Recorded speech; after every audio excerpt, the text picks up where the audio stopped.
أنفسنا ومن سيئات أعمالنا من يهده الله فلا مضل له ومن يضلل فلا هادي له أشهد أن لا إله إلا الله وحده لا شريك له وأشهد أن محمدا عبده ورسوله الذي لا نبي بعده اللهم صل وسلم وبارك على سيدنا محمد وعلى آله وصحبه أجمعين يا أيها المسلمون اتقوا الله واتقوا ولا تموتن إلا وأنتم مسلمون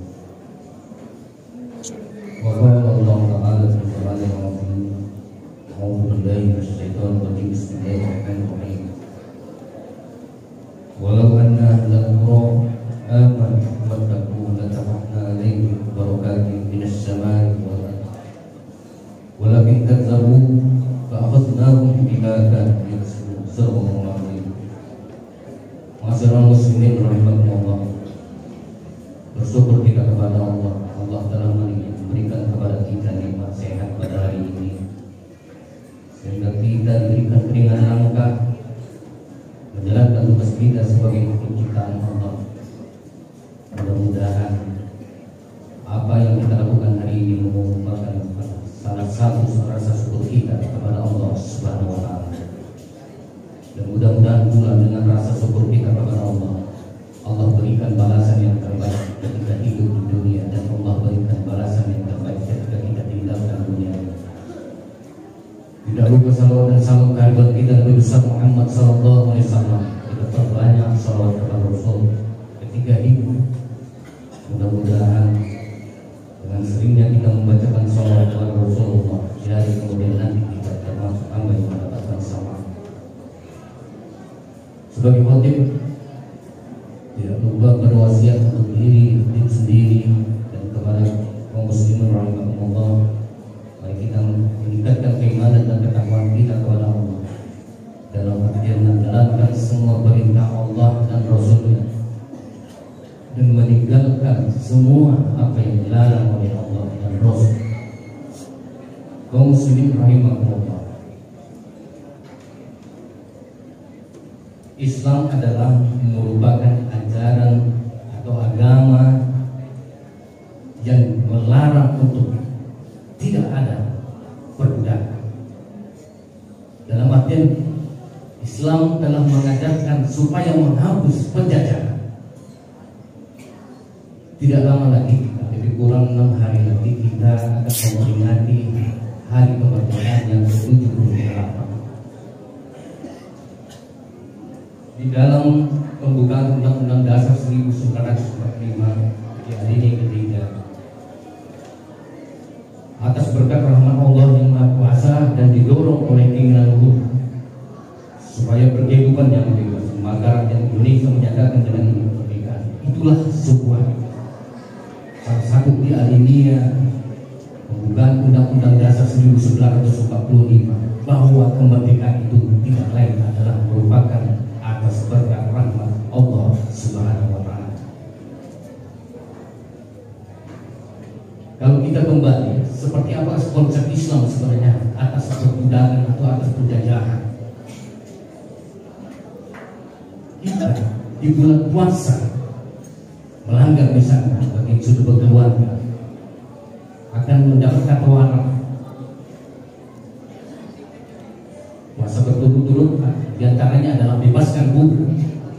Artinya Islam itu mengajarkan kita bahwa Islam itu mengajarkan supaya tidak ada perbudakan di muka bumi.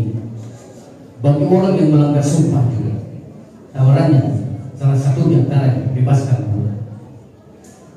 Islam adalah agama yang betul-betul menegakkan kebenaran untuk tidak ada perbudakan di atas permukaan bumi. Salman Al-Farisi, seorang pejuang Islam terkenal dengan farhan, seorang budak tapi bisa menjadi seorang panglima perang. Zaid bin Harithah, seorang budak yang dibebaskan, tapi bisa menjadi seorang panglima perang. Di sini juga Islam mengartikan bahwa tidak ada kasta di dalam Islam. Kaum muslimin rahimahumullah, 6 hari lagi kita akan memperingati hari kemerdekaan.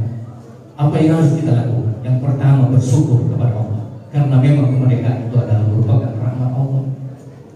Atas berkat rahmat Allah yang Maha Kuasa, bersyukur kepada Allah. Maka diingatkan Allah kita di dalam surat Al-Araf yang 19. Walau anna ahlal qura amanu wattaqu la fatahna alaihim barakatin minas samai wal ardh walakin kadzabu fa akhadnahum bima kanu yaksubun. Kata Allah, dan sekiranya penduduk suatu negeri beriman dan bertakwa, pasti kami akan melimpahkan kepada mereka berkah dari langit dan bumi. Akan tetapi jika mereka mendustakan ayat kami, maka kami akan sikap mereka dari apa yang telah mereka lakukan. Kita merdeka berarti kita memang harus bersyukur kepada Allah, karena kemerdekaan ini bukan kita dapatkan begitu saja. 350 tahun kita dijajah oleh penjajah Portugis, Inggris, Belanda, Jepang. Kalau dihitung dari peralatan perang, tidak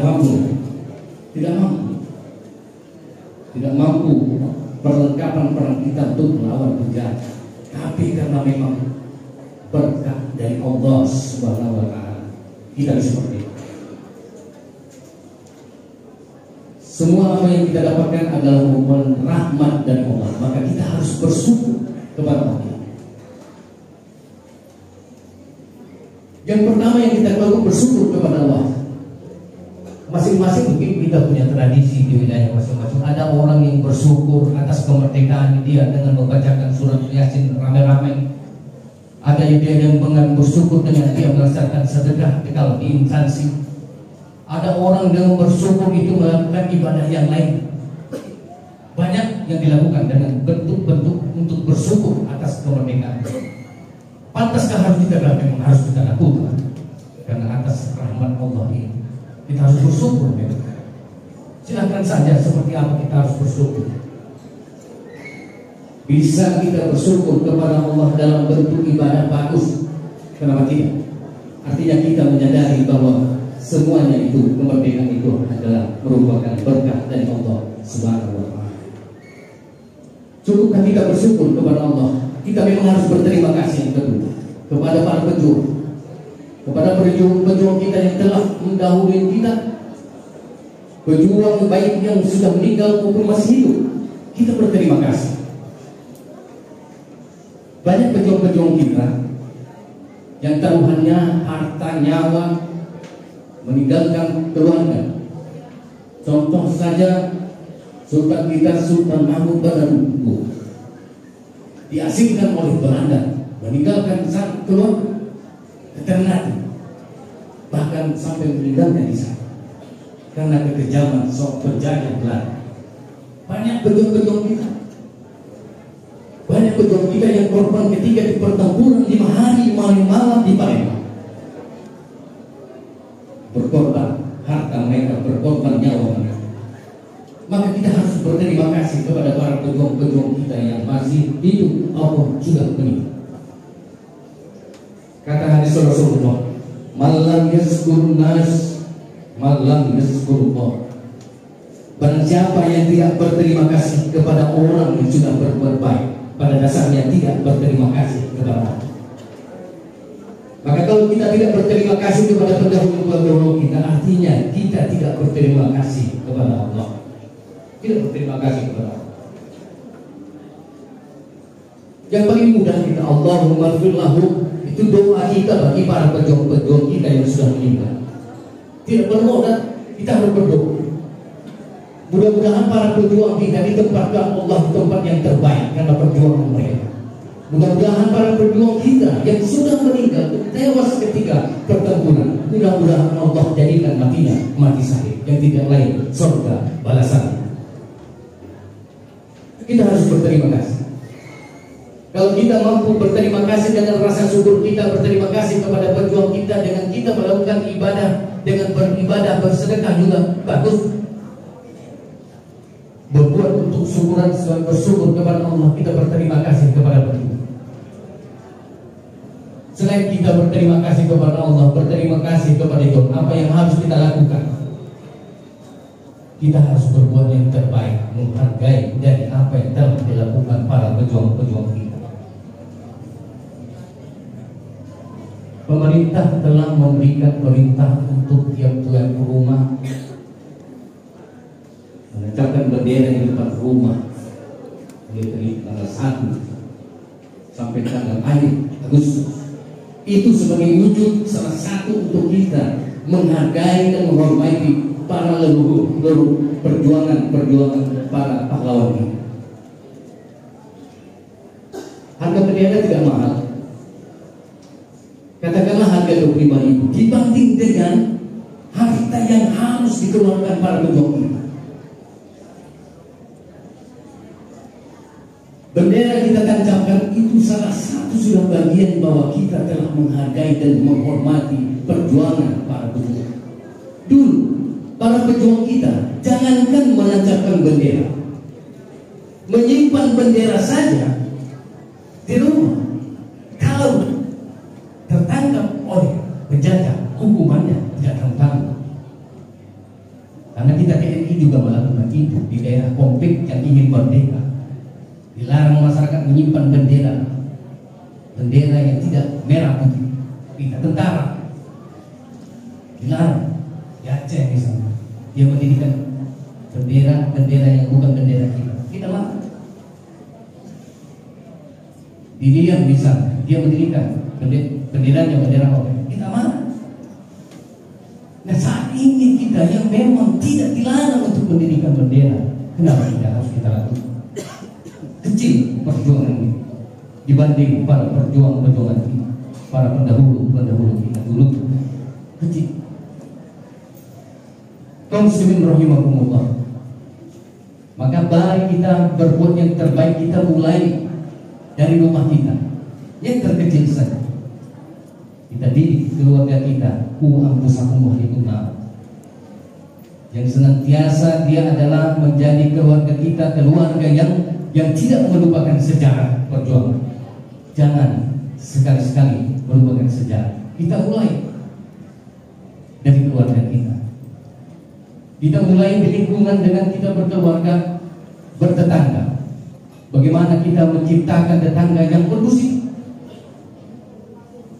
Sebagai warga negara kita harus bisa menciptakan menjadi warga yang bermanfaat bagi orang lain. Khairun nas anfa'uhum linnas. Sebaik-baik manusia adalah manusia yang bermanfaat bagi manusia yang lain. Maka mari kita menjadi manusia yang bisa bermanfaat bagi keluarga kita. Maka mari kita menjadi orang yang bermanfaat bagi keluarga-keluarga di sekitar kita. Maka mari kita menjadi manusia yang bermanfaat bagi bangsa kita, bangsa yang dicintai Indonesia. Sebagai bangsa yang besar, sebagai bangsa yang diperhitungkan di dunia. Mudah-mudahan kita dengan rasa sungguh berterima kasih kepada Allah, dengan berterima kasih kepada pejuang, mari kita melakukan yang terbaik untuk bangsa ini. Khairun nas anfa'uhum linnas. Sebaik-baik manusia adalah manusia yang bermanfaat bagi manusia yang lain. Barakallahu li wa lakum fil Qur'anil azim wa nafa'ani wa iyyakum bima fihi minal ayati wa dzikril hakim wa taqabbal minni wa minkum tilawatahu innahu wal ghafurur rahim. Allahumma salli ala sayyidina Muhammad wa ala ali sayyidina Muhammad.